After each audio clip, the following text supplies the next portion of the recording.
Discovery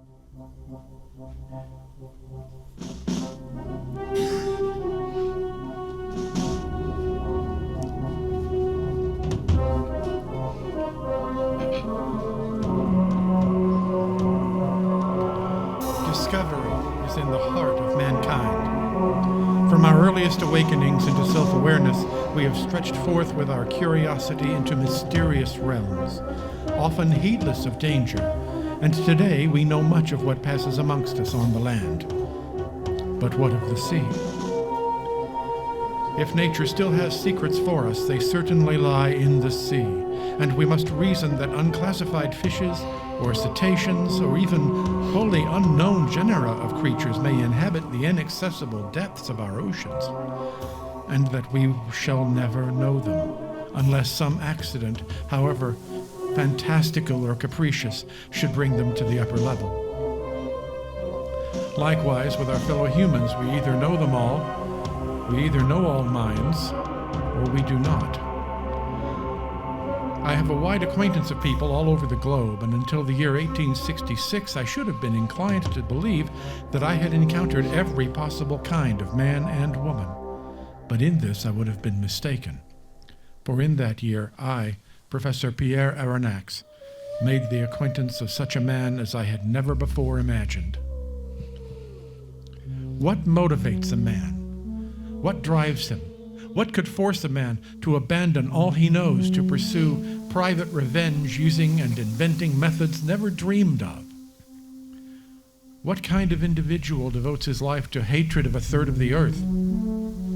After meeting such an individual, the very idea that we may know all types of man now seems unthinkable to me. But if anyone knows all there is to know of the sea, it is this man. And it all began when people had started to believe that some antediluvian monster had risen from the sea to prey upon our kind. Stories were told everywhere, not only in France, but in Japan, England, Australia, and the United States. To Professor Pierre Aronnax of the Museum in Paris, Fifth Avenue Hotel, New York. Dear Sir, we would be pleased to welcome you on board the Abraham Lincoln for our expedition. No one could better represent France in our attempt to unravel the mysteries of the sea creature that in recent months has attacked so many ships in both the Atlantic and Pacific. As you are currently in New York, we await your presence at the Naval Station in Brooklyn. Sincerely, Commander Farragut, United States Navy.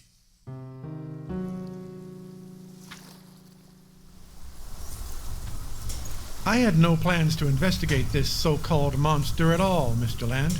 Indeed, my niece Conseil and I had packed the fossils we had discovered in Nebraska and were ready to return to Paris when the telegram arrived. Of course, my own views are known. I believe the animal that began destroying ships in July of last year... Before that, wasn't it? I've been sailing as a harpooner aboard whalers for 12 years now, and I heard tell of it while the Yanks were still fighting the Civil War. I always forget you are a Canadian. No, sir, the first ship damaged was the Calcutta in July 1866. I grant you, sightings of an enormous cetacean, as the newspapers termed it, have gone on for years. Aye, and last April the Scotia was nearly sunk. Its plates pierced. And you think a narwhal did that? It is my conjecture. A narwhal of unusually enormous size, to be sure. And a crewman tells me now we're never to find out. Commander Farragut has decided to return to port, and after 3 months of searching, we're to go back without having sighted my narwhal. Professor, I've had precious little schooling, but I'll tell you straight. I've never heard of any kind of whale, narwhal, or sea monster that could pierce a steel-plated ship. A wooden one, perhaps, but not a modern ship like the Scotia. Professor Aronnax! Professor! Conseil, I've told you that you can call me Uncle Pierre when we're not in the lecture hall. What is it? Is it true, Uncle? Are we being forced to return to port tomorrow? We've come so far. That's for sure. Look that way, see it? See what, sir? Japan! It's less than 200 miles due west. You're joking. Americans are always joking. Are you disappointed, girl? Were you hoping to earn the $2,000 prize for spotting the creature first? I wouldn't care if it were 100,000. I'm thinking of my uncle's reputation. I wish we were back in Paris, and I were cataloging his discoveries. Is that an island? There's no island near here. What are you looking at? That dark stretch there. All hands, brought off the weather beam, maybe 3 miles. There it is. There's your beast.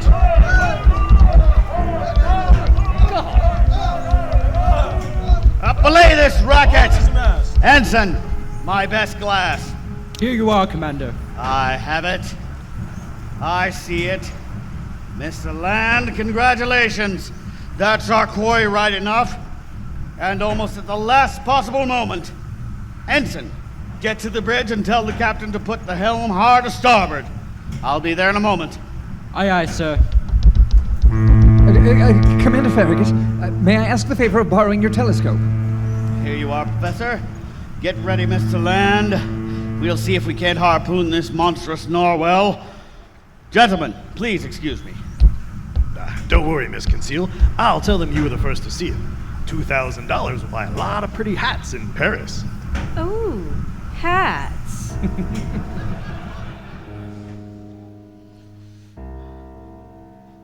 Log of the Abraham Lincoln. 6 bells in the afternoon watch. November 5th, 1867. We have pursued the creature for 24 hours now. Once in the night coming within 2 cables' lengths before it drew away once more. Presently its bearing is north by northeast and it is still about 2 miles from us. We are making top speed, and yet we have not been able to close the distance. If these levers would only bring me in casting distance, I'd plant an iron in that thing. It is capable of extraordinary sustained speeds. I wish we had lost it in the night. Well, you may yet get your wish, my dear niece. We could follow only because of the beast's phosphorescent wake, and that is caused by certain species of plankton. We're entering cooler waters now, and their light may be extinguished by the... There she turns! She's turning to starboard! Tell the helmsman to wake up! There, now's our chance, before the sun sets and we lose her! My God, it's turning toward us! Ned, where are you going? To my station, Professor. Find yourself a good seat. This will be quite a show. It's heading for us on the starboard beam! Come, Conceal. Just there in the bow will be the place for us. Uncle! Don't climb on the rail! It's you may huge! It doesn't move like a narwhal at all. Conceal. Look, there's Ned standing on the cathead. See, he's ready to throw his harpoon. I don't think the creature's going to miss us. He's...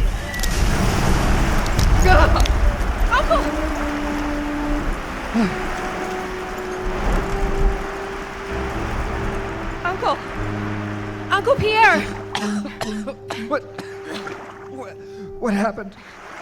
The thing collided with Abraham Lincoln. You fell overboard. Hold on to this. It's planking and it floats. Where's the ship? God knows. It was steaming away last I saw. Enlisting. It's too dark to see now. Wait, did you fall too? I jumped. To save you. And now we are both lost. Oh, my foolish, darling niece. You are just like your mother. She too would do such things. Did you hear that? I heard nothing. Listen. Ahoy! This way! Surely that's Ned Land. That way, I think. Kick, Uncle.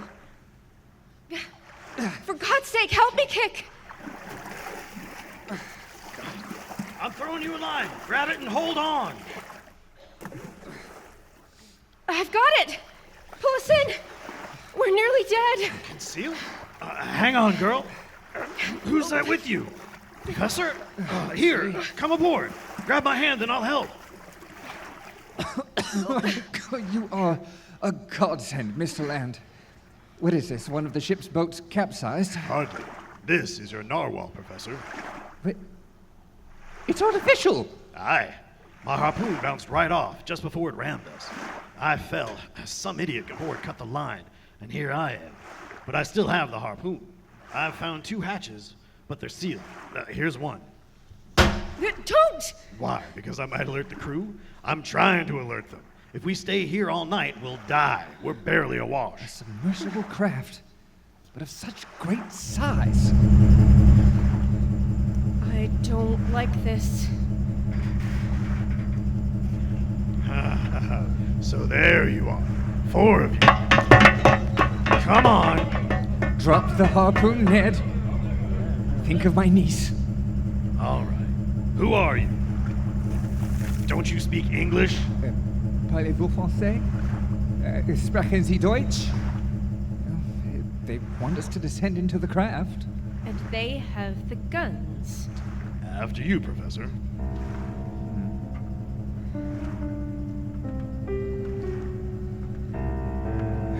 It's maddening to be a prisoner. How long have we been confined to this cabin? I make it 7 meals. At least they don't mean to starve us.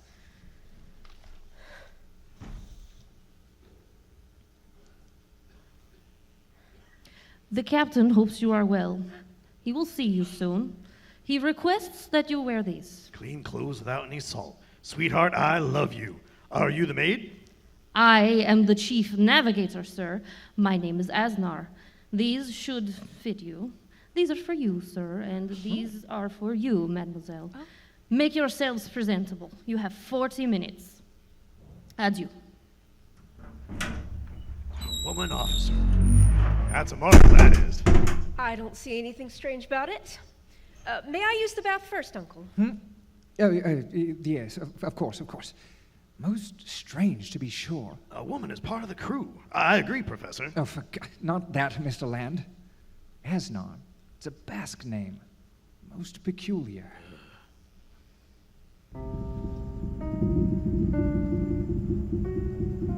31 degrees, 15 minutes north latitude by 136 degrees, 42 minutes east longitude, Nautron, Respach, L'Univers. Captain, your guests. Come in and be seated. I will come straight to business. Professor Aronnax, I know you, of course. I've read your books and seen your photograph.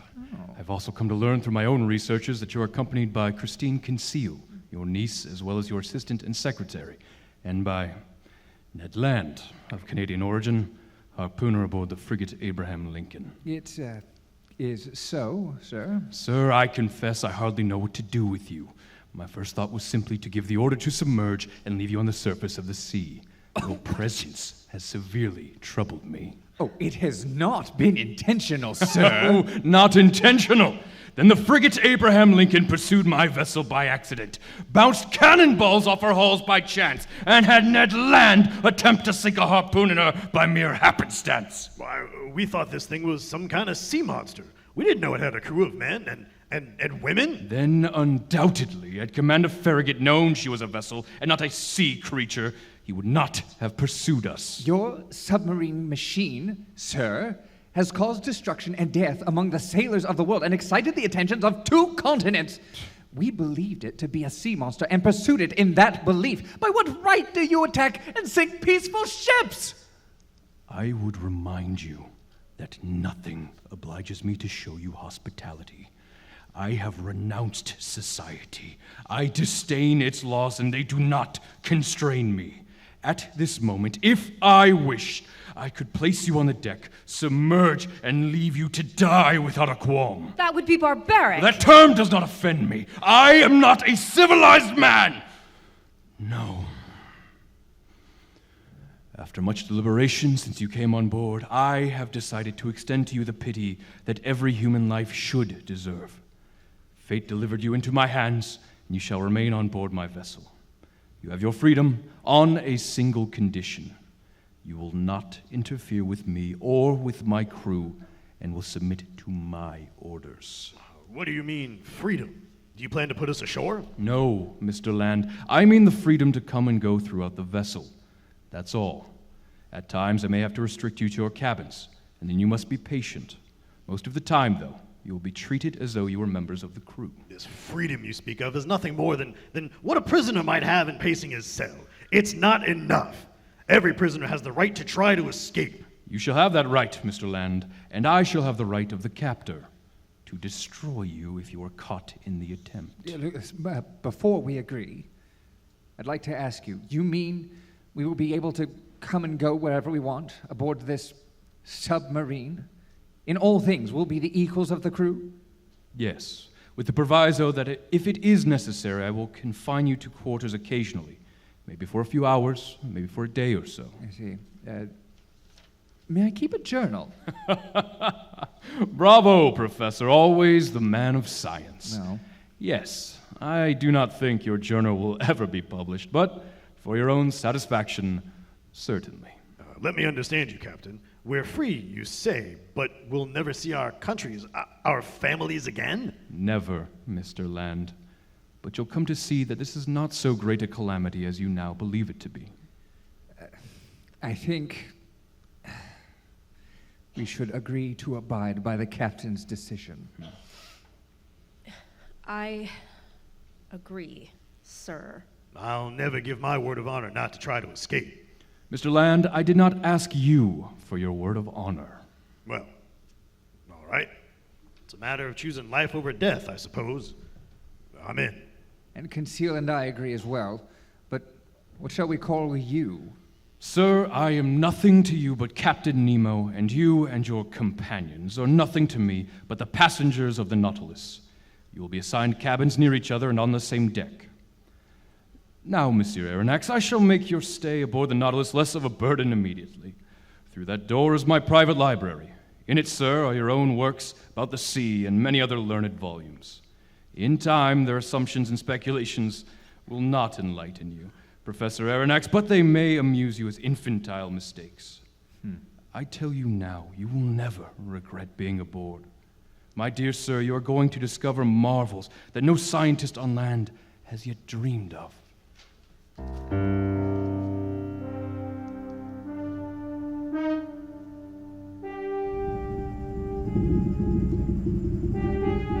degrees, 57 minutes south latitude by 139 degrees, 32 minutes west longitude. Nauten, Respok, Lorne Versh. January 14, 1868. It astonishes me that only 2 months have passed since Captain Nemo welcomed us aboard. In that time, I've learned so much. It is the equivalent of taking 4 years' course of lectures from masters of science and engineering. I look back over my earlier notes and smile now as I read of my difficulty in believing what the captain told me of how this fantastic submarine operates. Entirely by electricity, Professor. I see the surprise in your eyes, but electricity is a marvelous agent. Powerful and obedient, and it reigns supreme on my vessel. It is the soul of my mechanical apparatus, and I derive it directly from the sea itself by means of extracting sodium chloride. I owe all to the ocean. It produces electricity, and electricity provides life to the Nautilus. Yes, but surely you cannot manufacture the air you breathe? Of course I could, or at least separate oxygen from seawater. Oh. But there is no need. Most of the time we run on the surface. The ship pumps in and compresses fresh air, and that is stored in tanks that permit us to remain submerged for 4 full days and nights. But how do you replenish your supplies of food, fresh water? From the sea itself. I have renounced the land entirely. The sea gives me and my crew our means of living. The Nautilus, I learned, is somewhat more than 35 yards stem to stern. I cannot say precisely how many crew are aboard her, for I never meet them. They are divided into 3 watches. That became a point of contention with Ned Land. What is this place? It looks like the museum in Quebec. This is the navigator station, Mr. Land. You wanted to see Professor Aronnax. Here he is. Ah, yes, Asnar. Thank you for allowing me to look at these instruments, at this remarkable planisphere. They are years advanced over anything I've ever seen. I am obeying the captain's orders, sir, that is all. At noon, I must ask for you to leave, for I have to make sure of our position. Until then, I'll leave you alone. Wait, Asnar, what's your name? Asnar. Look, maybe we should try it this way. I'm Ned. Call me Ned. Now, what's your name? You have until noon, gentlemen. Hang it, what's wrong with that gal? Well, for one, I imagine she would object to being called that gal, Mr. Land. But you can't call a woman just by her last name. I call my niece by her last name. Yeah, but you're an uncle. What do all these dials and pointers do? Oh, yeah, they tell us where we are. Presently, we are 40 fathoms beneath the surface of the Pacific, off the east coast of Japan, and just joining the northward trending current that they call the Black River. 40 fathoms deep? 240 feet down. Don't the sea have a great pressure at that depth? Oh, yeah. Air pressure at the surface is 14.7 pounds per square inch, Mr. Land. With each 33 feet of depth, that increases by the same amount. At our depth, the pressure is 106.9 pounds per square inch. If not for its unique design, this submarine would be crushed like an eggshell. Think of that. But, Professor, what I wanted to ask if you know how many of the Nemo's crew were against. How many men does he have aboard this thing? 30? 50? 100? I'm afraid I don't know. He might tell me if I ask. I want to know the odds. Of course, about a third of them are women, not men. I guess we don't have to count them. Women aren't much good in a fight. I wouldn't count on that, Mr. Land. You surprised me. I thought you were off on a tour of the galley. I finished it. Professor. Niece, I think aboard the Nautilus, my title really doesn't count. Uncle, then. It's fantastic. They get all their food from the sea, and the fabric they use for their clothing, the leather for their shoes, and the electricity does the cooking better than gas ever could. I took a look around myself and found the engines. The crew down there say they can get 43.5 knots. Oh, that's about 50 miles an hour, Miss Conceal. They don't seem to mind my asking any question I wanted. Why should they, Ned? Since we have been assured we will never leave the Nautilus.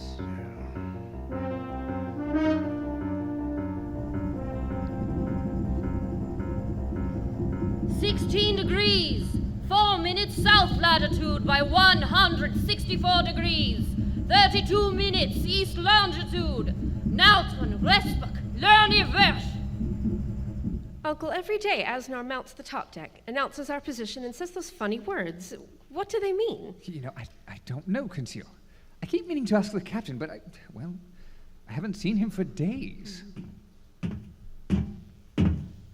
Excuse me, sir. A message for you. What is it, Professor? Are we confined to quarters? Not at all. In fact, we're invited to join the captain later today on a hunt. We're going ashore? Then there's a chance to escape. Where is this hunt to be, Professor? The note says in the forests of Crespo. Are we going on land, then? Uncle, do you know where Crespo is? I've never heard of it. You never sailed the Pacific aboard a whaler. Crespo's an island, about 32 degrees north, 157 west. Maybe 400 miles north of the Sandwich Isles. But it makes no difference. We can't go hunting in the forests of the island of Crespo. Why not? Crespo's a volcanic rock, just a jagged spire. Not even an acre of it above water. And, Miss Conceal, it don't have one single solitary tree on it, let alone a forest. It's impossible. I wonder if it is. Before we came on board, I would have thought so. Now, I'm not so sure. That afternoon, the captain summoned us to a place we had never visited, on the lowest deck of the submarine. He bade us dress in diving garments, heavy waterproof fabrics, and bronze helmets with thick glass windows. Upon our backs we bore an apparatus that carried compressed air, and Nemo armed us.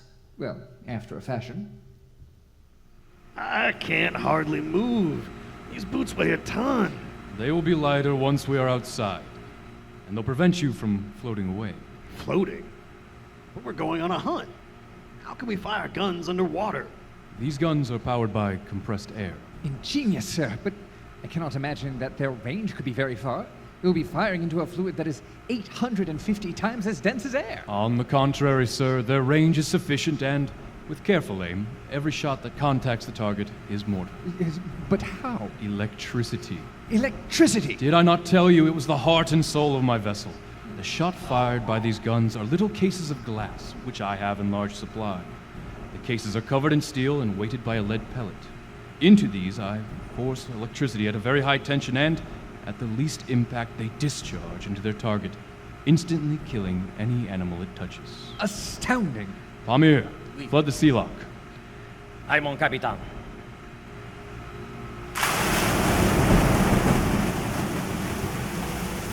The water covered us completely, indeed filled the small room. And then Nemo opened a hatchway and let us outside. onto the floor of the sea itself. The wonders I beheld then were nothing like anything I had experienced before. It put the primitive drawings and photographs and textbooks and journals into a new perspective, one that was not flattering to the printed version. Captain Nemo walked in front, one of his crew some way behind.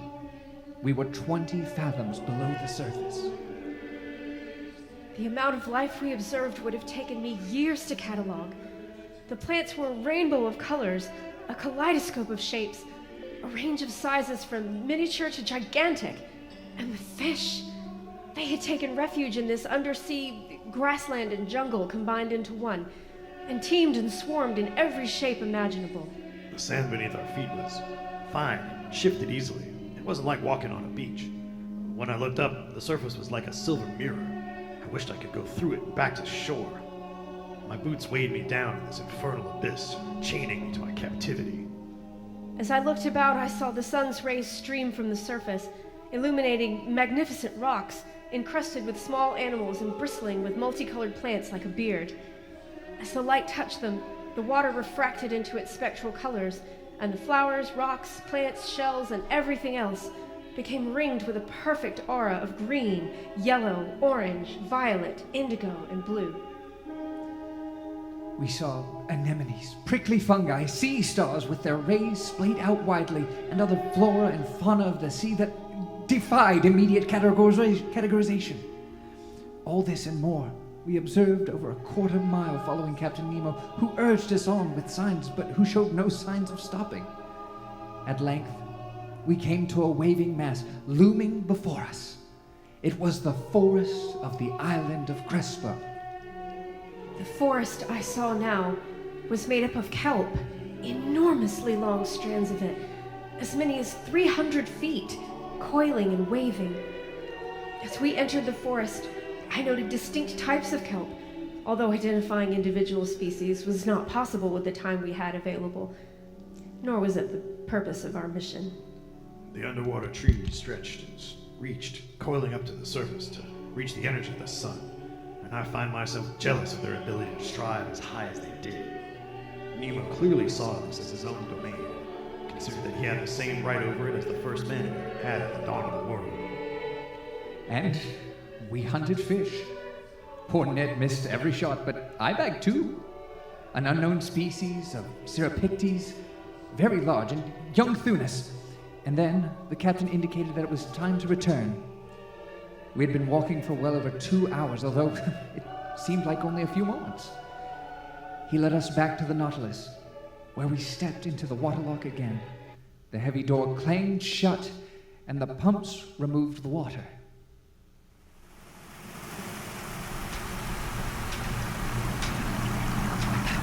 My dear Captain, that was splendid, unprecedented.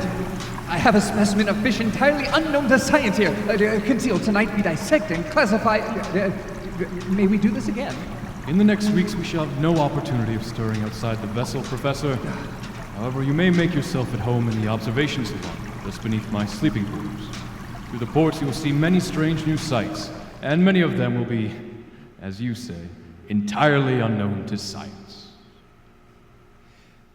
From the very next day, I haunted the observation room. When the Nautilus ran so deep that the sunlight did not penetrate even at noon, electric arc lights let me see wonders indeed. But though I came gradually to understand many mysteries of the deep, one depth eluded me. The secret of our host, of the enigmatic Captain Nemo.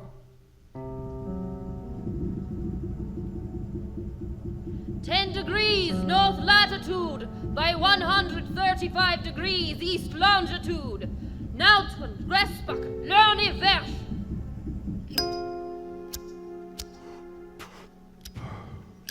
Please accept this cigar, Monsieur Aronnax. A cigar? I haven't had one in some time. I take it, then, that you have kept up a communication with Havana, despite having renounced the land? None at all, sir. However, if you are a connoisseur, I believe you will be pleased with it.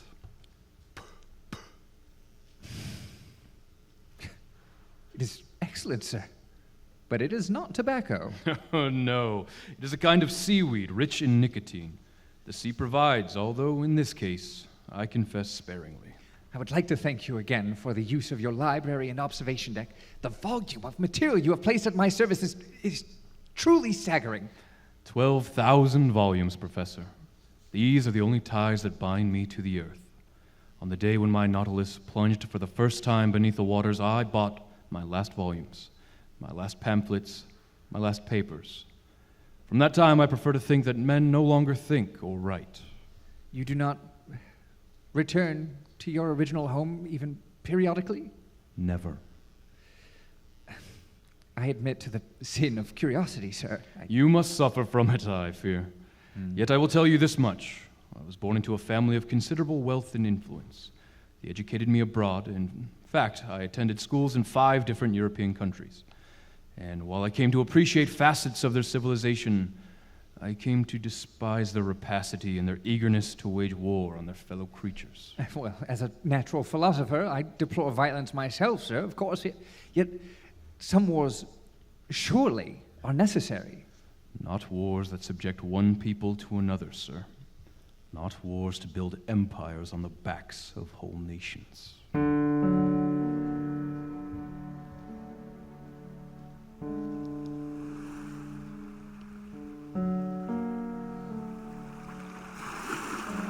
A sultry morning, Mr. Land. So it is, Miss Asnar. I came on deck for a breath of air before we submerge again. I see land ahead. It is Timor. We turn here and set a course for the Indian Ocean. And where are we bound for, eventually? We have no destination, Mr. Land. Captain Nemo is surveying the oceans of this world at present. He has his own purposes. He does he? And what's your purpose, my girl? I am neither a girl nor yours, Mr. Land, but my purpose is to live my life as I please. My husband was the captain of a vessel that wrecked in the Great Barrier Reefs years ago. Captain Nemo rescued me from the sea, just as he did you. There were 14 men in the crew, including my husband. All of them died. Oh, I'm sorry. No, you aren't. That's politeness. I've always kept my accounts for my husband. Nemo learned of my gift with figures and allowed me to apprentice with our navigator. I soon enough learned the techniques. I had no ties on land, none at all. No family, no husband, no children. I joined the crew willingly. And who's the master navigator? I am now, ever since my mentor retired suddenly. Old age? Illness? Sharks. Oh, what's that other speck there on the horizon? Captain Nemo, sir. Welcome to the deck. Mr. Land, I demand that you drop that spyglass and retire below decks. I call upon you to keep the condition that binds you to me. Which condition is that? That you be confined with your companions until I release you. You're the master. One question. None, sir! Below, I say.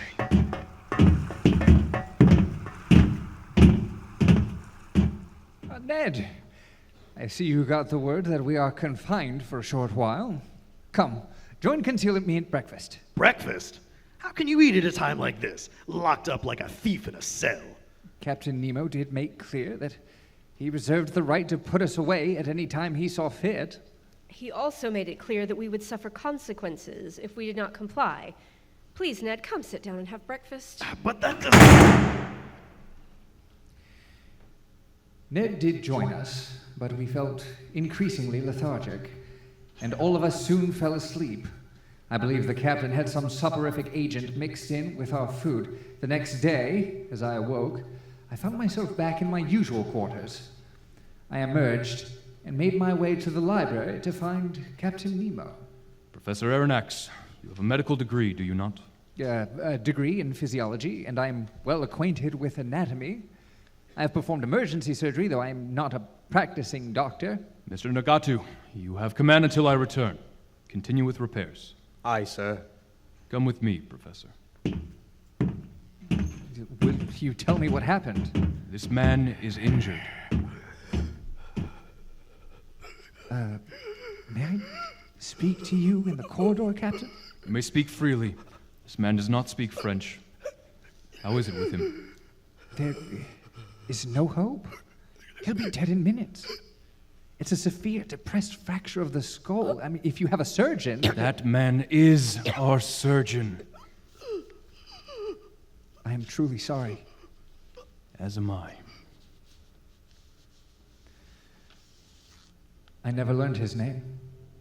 He died in 40 minutes, and the next morning, Nemo conned the Nautilus into a sort of undersea desert, a leveled sandy floor with spires of coral on every side. He invited me to the ceremony. He, a dozen of us, including Ned and Conseil, and the body, sewn into a canvas shroud, left the Nautilus by way of the waterlock. We walked for an hour from the Nautilus, the crew trudging under the weight of their fallen comrade. As we approached our destination, I gasped.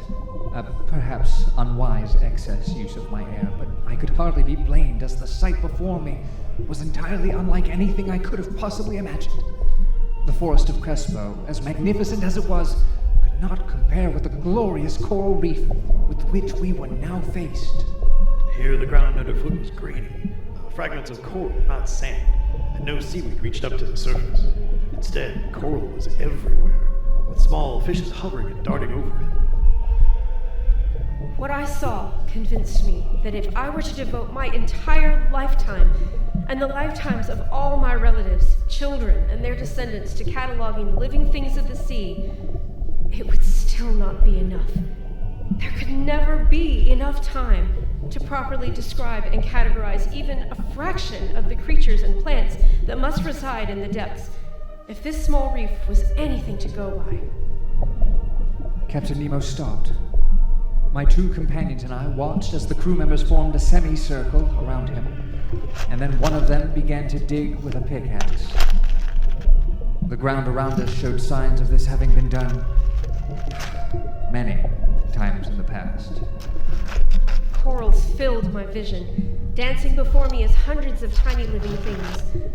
The light from our lamps created dense shadows, and the sharp points of the skeletons of these minuscule creatures seemed to be tipped with fire. I witnessed several specimens in the Alcyon class, as well as examples of Gorgonaceae, Helioporidae, and the Peniculaceae. And amongst all these, on a pedestal, stood a cross of coral. Soon the hole was deep enough, and the poor sailor was lowered into his damp grave.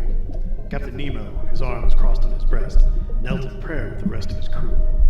Then they raked the rubble back in, and one by one, the crew gave a final salute to their friend.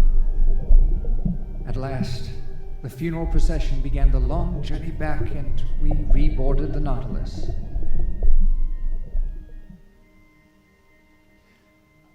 I take it we have visited the cemetery reserved for the crew of the Nautilus? One of many, Professor. We bury our dead in zones of coral. 3 of that man's companions are buried near him now. He was a good man and good friend. I am sorry to show such weakness, sir. Sir, I esteem you the more for the emotion. May he rest in peace there. So he shall, for eternity, forgotten by everyone except us. There he sleeps. Yes, free from care, out of the reach of sharks. Yes, Professor, beyond the reach of sharks and of men. Beyond the reach of men.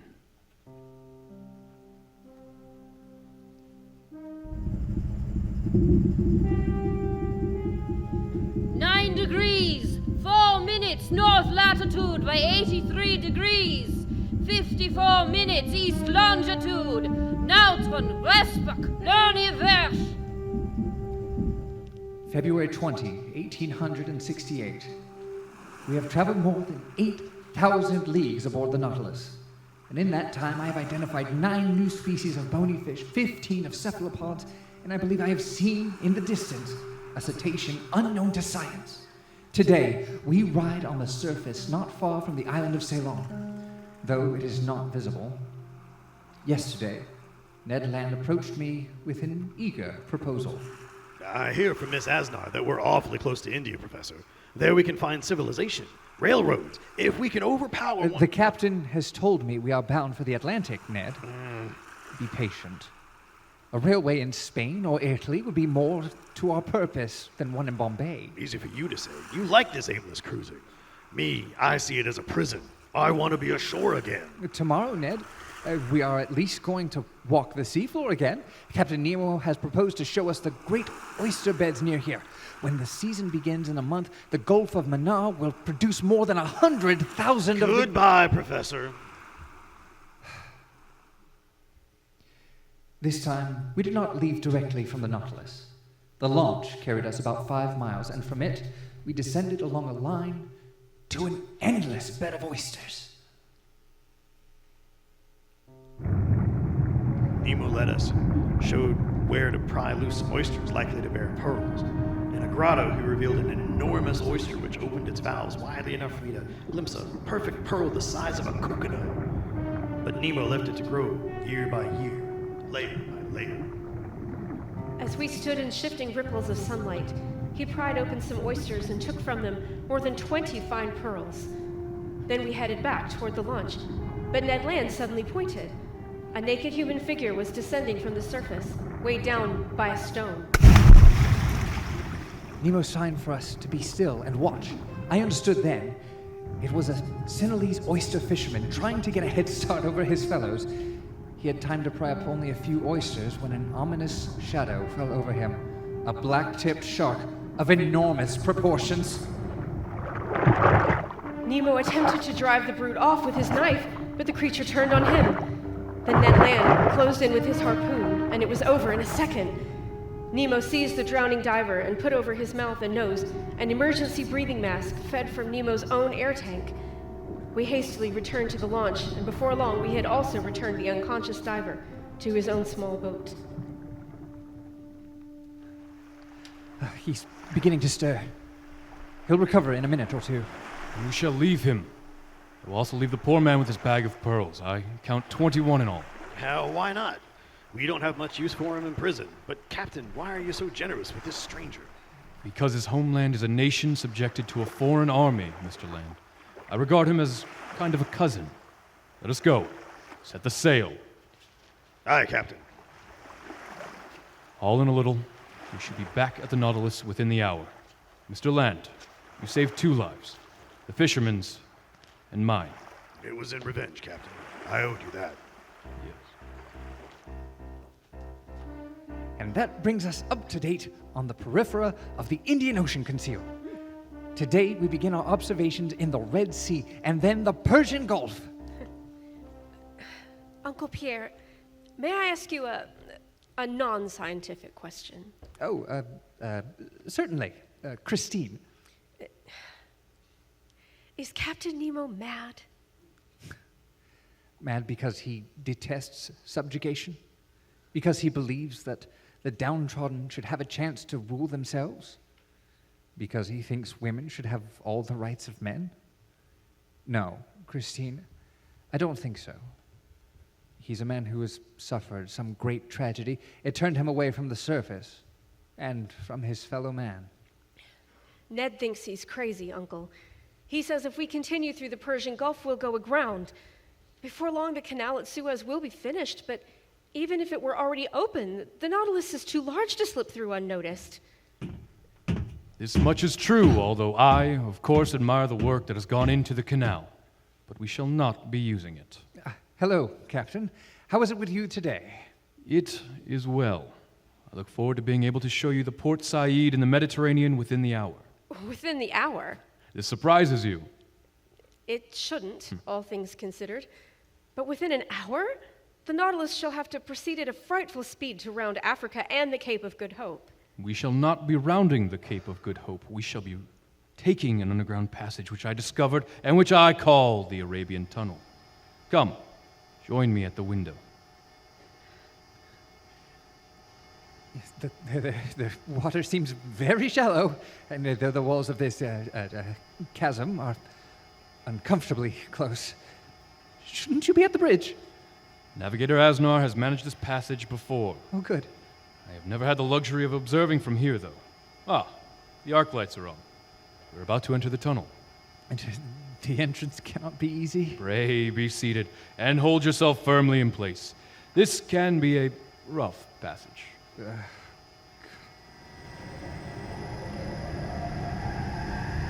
Oh my god, we're going to be dashed to pieces! Note the time, Professor, note the time. It's a 10:15. Hold on.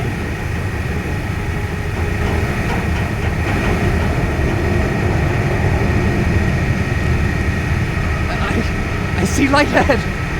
Oh, thank God. The time? What? 10:35. Mediterranean, Professor. We made the passage in 20 minutes. Look, the Grecian archipelago. Est in Carpathio Neptuni, Gurgite Vates Carulius Proteus. How well do you understand Latin, Professor? There in King Neptune's abyss by Carpathos, his spokesman is a azure-hued Proteus.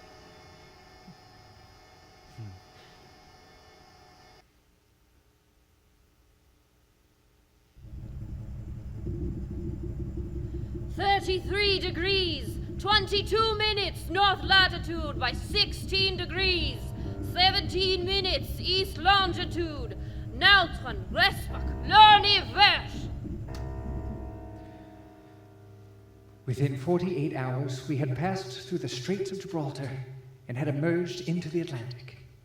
What can I write of the weeks we spent there? If I recorded our visit to the ruins of a sunken city, perhaps the origin of the fabled Atlantis, the world of science would laugh me to scorn. In March, we explored the bizarre Sargasso Sea with its unique forms of marine life. We diverted our course southward to the edge of the Antarctic.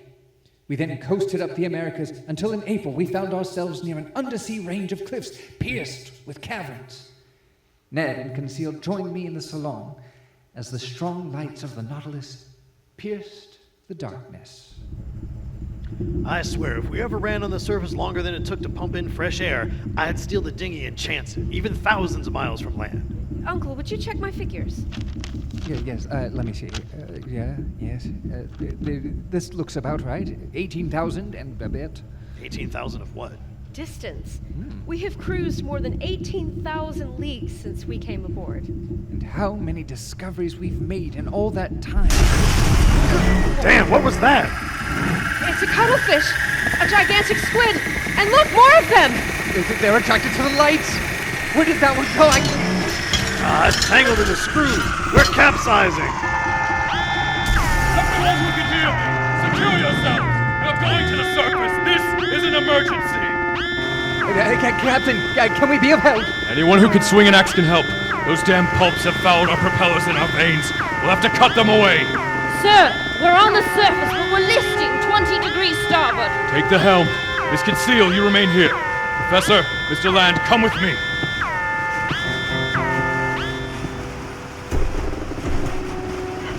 Take the axes. Stay away from the beaks. Chop the tentacles off. I'll stick with my harpoon, Captain. God, they're enormous. Over there. À moi! Amir, someone help me before he's dragged down. Ned, look out! Above you, the beak! It'll cut him in two. Captain, I'll see to Amir. Help Mr. Land.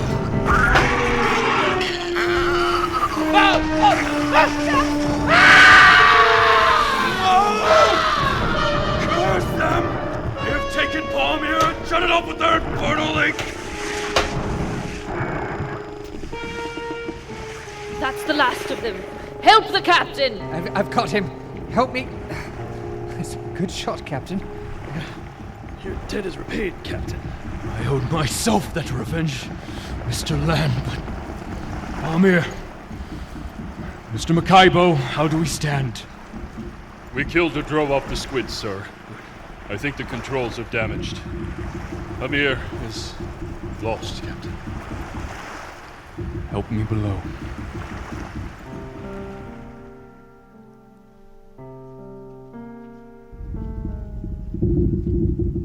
"41 degrees, 6 minutes north latitude by 21 degrees, 45 minutes west longitude, Nautron, Respach, Lorne, Versh." In the aftermath of the squid attack, I was haunted by the thought that one of my fellow countrymen had been on board, had I but known. And now he was gone. He would not rest in the Coral Kingdom as his other shipmates did. It did not comfort me to think that there were others with me now. But my grief paled, it would seem, compared to Nemo's, who took to isolating himself for weeks at a time.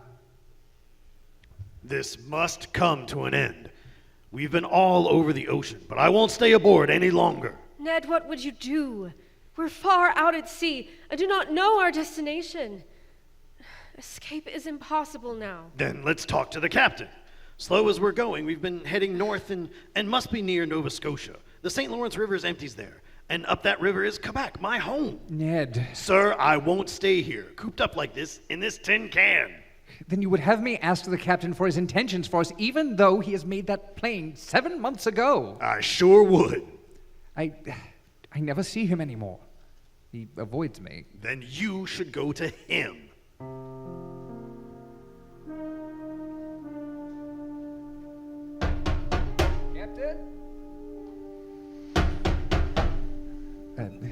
Captain? You here? Sir, I am working. You have the liberty of the ship to go to your room undisturbed. May I not do the same? I'm afraid I need to talk to you, Captain. About what? Have you discovered something that has escaped me? Has the sea offered up any new secrets? This matter cannot be delayed any longer. Do you see this book, Professor?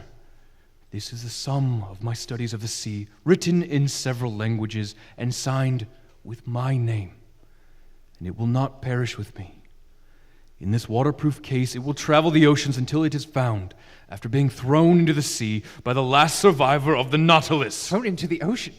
That's madness. Why don't you give it to us and we can take it with us when we leave? Leave? Leave? Did I not tell you 7 months ago that you were to remain here for the rest of your lives? I'll speak frankly, sir. Mr. Land may do something rash. What concern is that of mine? I didn't ask to pick any of you up. I gain no pleasure from having you on board. I have nothing more to say to you. Do not trouble me with this a second time. After being rebuffed, I did not see Captain Nemo for some days. By June, we were some hundreds of miles from the Bay of Biscay in the middle of the Atlantic, and then, unexpectedly, he reappeared above deck. 47 degrees, 24 minutes north latitude by 17 degrees, 28 minutes west longitude. It is here. Professor Aronnax, on this date 74 years ago, a ship sank here.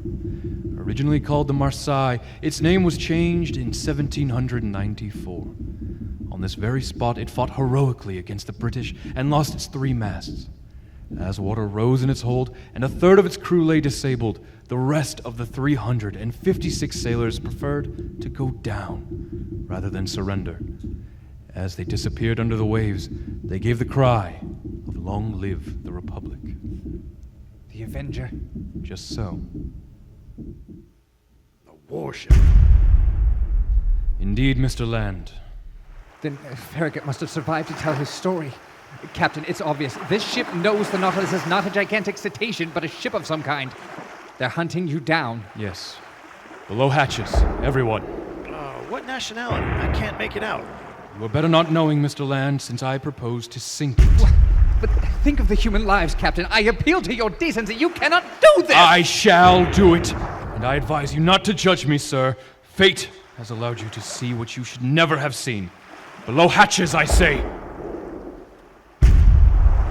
Fire upon me, fools! Yes, fire upon me at will, and then I shall introduce you to the spur of the Nautilus. But not here. I will not have your wreck lie alongside the Avenger. The pursuit lasted for days.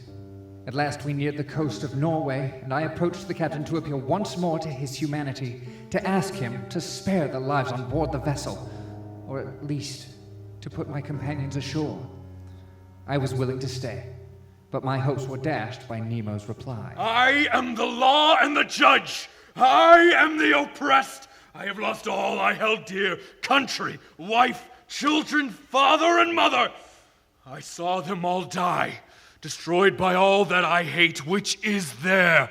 Say no more.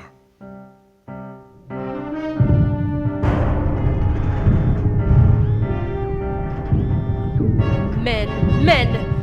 Uncle, we are the dominant species. Why must we be the deadliest? I think that was the last of them. God help their crew. Look, everybody's wrapped up in repairs now. While they're not looking, let's make our break. The weather is bad, Ned. I don't care, Professor. If not now, we'll never get away. Come, you three, to the launch. Professor, this case contains your notes and sketches. Take it with you. I don't understand. Why are you helping us?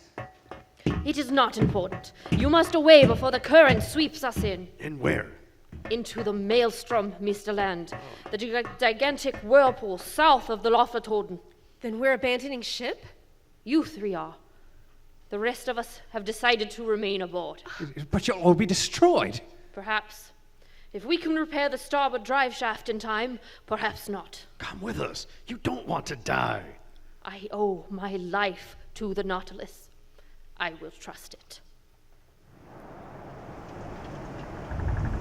We broke away from the Nautilus in the launch, and set sail, and fought the currents. For an hour, we watched the Nautilus as the gigantic whirlpool drew her ever closer. Then she was in the downward pull. We saw her tilt, slip beneath the water, and she never reappeared. May God have mercy on them all. Even on Nemo? He's a killer, my girl. He deserves death if anyone does. I don't agree, Ned. He has his reasons. Curious. We traveled around the world in his company. Christine and I have learned more about the depths of the sea than any scientist before us, and yet we have been unable to plumb the depths of that man's mind. He had courage, I'll give him that. And he was brilliant, I guess. But we've seen the last of him, Professor. Nobody could survive the maelstrom. I wonder, Ned. I truly wonder. Land ho!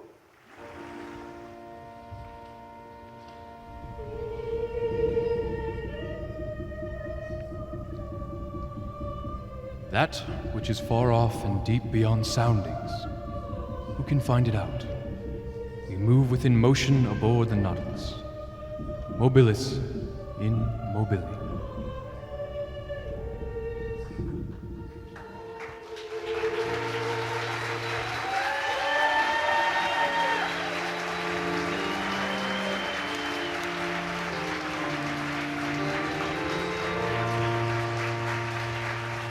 "20,000 Leagues Under the Sea" was written by Jules Verne and adapted for audio by David Benedict and Brad Strickland and directed by Retta Boudin.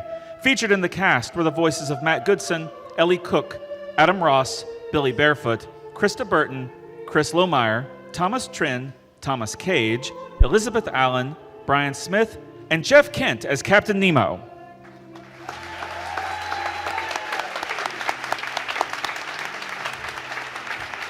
Tonight's show was produced by David Benedict. Live Foley sound effects created by Retta Boudin, Xander James, and the cast. Foley mixing by Robert Drake. The floor manager was Joby Snyder. Recorded sound effects performed by Chris Jones. Soundscaping by David Benedict and Chris Jones. Audio engineering by Bob Zimmerman. Music by Alton Leonard. Be sure to check out our sales table on the exhibit level of the Hyatt Regency and probably right outside those doors. To pick up the latest of the best of new old-time radio, our next live performance will be at HalloCon. You can also catch me personally on the Blood Crow Stories live performance of the first episode of the third season, The Neon Lodge, at 10 p.m. Hilton Galleria 6. Also, if you're interested in interning with the Academy Theater or the Atlanta Radio Theater Company, send email to info@artc.org and we'll tell you how to do that. Be sure to rate this show 5 stars on the DragonCon app. We are the Atlanta Radio Theater Company. I am ARTC Executive Producer David Benedict, reminding you that there is adventure in sound.